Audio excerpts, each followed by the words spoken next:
what's the decimation of the feared Russian tanks in Ukraine telling us as the tank, along with other armored fighting vehicles as we've known them, headed the same way as the medieval war elephant?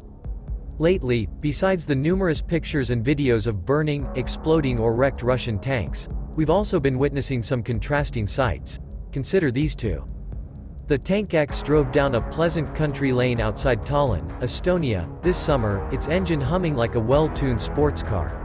Soon, its sensors, controlled by artificial intelligence systems, detected a threat and the tank alerted a remote human operator. When the tank got permission to open fire, it trained its Bushmaster 30mm cannon on the threat, a car, and tore it apart. Had a tank crew been on board, they might have felt some satisfaction at the accurate targeting. Contrast this with a scene from last year. As Indian and Chinese troops facing off on the southern shores of Pangong So in Ladakh disengaged, columns of tanks and armored personnel carriers belched great clouds of smoke into the freezing. This, in fact, has been the face of modern war from when Nazi Germany's armored columns cut into the Ardennes in 1940.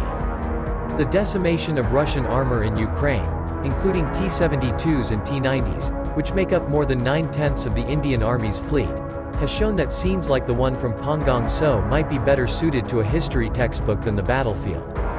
Lightweight, shoulder-fired American-manufactured javelins, and the Swedish and British-made new-generation light anti-tank weapon, NLAW, together with drones, have relentlessly hunted down the king of the battlefield. Over 1,400 Russian tanks are confirmed by independent photographic evidence to have been destroyed, abandoned, or captured, and that's not counting armored personnel carriers, infantry combat vehicles, and tracked artillery. It's the greatest tank disaster since Israel's army destroyed the combined forces of Egypt, Syria and Jordan in the Six-Day War of 1967, despite their superior armored strength. So, is it the outcome of problems with Russian technology and tactics, or have tanks themselves become an expensive liability, and what lessons must India draw from new classes of technology as it prepares to fight future wars? To some, like military analyst Rob Lee, the problem isn't so much tanks themselves, as mistakes in employment and planning, and the lack of proper infantry support. The contest between tanks and anti-tank systems, he argues, has been constant.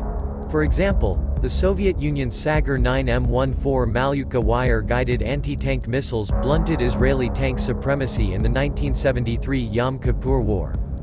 Even though Kyiv is knocking out large masses of Russian armor, it's still seeking more tanks of its own from the West, knowing they'll be protected by superior artillery like the United States-made HIMARS and other precision munitions, as well as armor that can defeat Moscow's existing anti-tank missiles. For radical strategic thinkers though, the Ukraine war underlines a fundamental shift in warfare driven by technology. The heavy, expensive military platforms that formed the foundations of militaries in the industrial age, Phillips Payson O'Brien argues, are giving way to nimbler, smarter systems. Together with the fighter jet and the warship, he writes, tanks are being pushed into obsolescence. Like many big arguments about warfighting, there's no simple answer to this debate. Little doubt exists that the commanders in charge of Russia's T-72, T-80, and T-90 tanks made serious mistakes.